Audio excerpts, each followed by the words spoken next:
বেরিয়ে আসুন।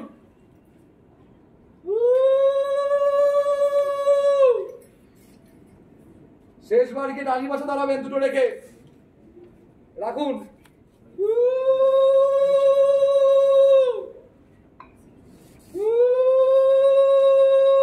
ডালি বাইরে চলে যান। এইবার খাওয়া শুরু করতে যাও। দাদা তোমরা, দিদি বলো খাওয়া শুরু করতে যাও। ডালি প্রণাম করতে যাও। আপনি চলে যান রান্নাঘরের থেকে প্রণাম করতে গেলে।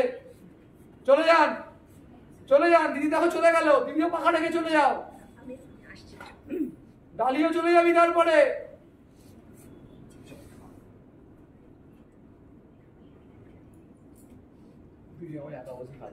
খাটি ঢোকে চলো।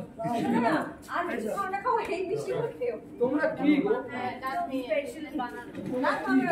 আমি বলে বলে দেবো? তাহলে এগুলো কি, এগুলো না বললে আমি একটু করে নিই। কাটি ঢোকে। আমি হচ্ছে সেই মানুষের মধ্যে যারা বাঁচার জন্য খায়, খাওয়ার জন্য বাঁচে না। ওর জন্য আজকে আমাদের পরিবারের এই দুরবস্থা হয়েছে। ওর জন্য আজকে শিখরকে নানাভাবে হেনস্থা হতে হয়েছে। ও তুলে তুলে গড়ে তোলা ব্যবসা আজকে সব কিছু হারিয়ে আমরা পথে বসেছি। নিজের তৈরি করা ব্যবসাতে ওকে আজকে স্যার ম্যাডাম বলে সেলাম করে ঢুকতে হয়। আমি এগুলো ভুলে যাবো কি, ভেবে চেষ্টা করতে ভুলে যাবো এগুলো?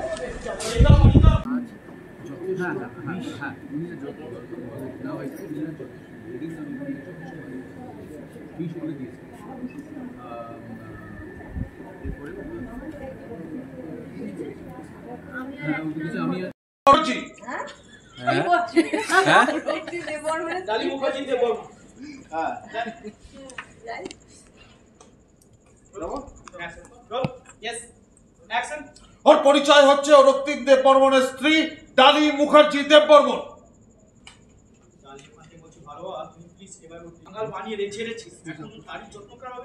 লজ্জা করে না তো?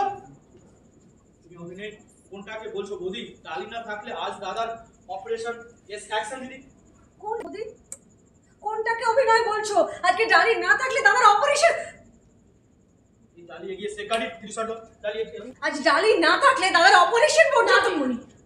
না, তুমি কিন্তু আমাকে কথা দিয়েছিলে প্লিজ। না দিয়েছিলাম, কথা দিয়েছিলাম। আজকে আর কথা রাখতে পারছি না, চুপ থাকতে পারছি না। তুই এবার কেন চুপ করে আছিস?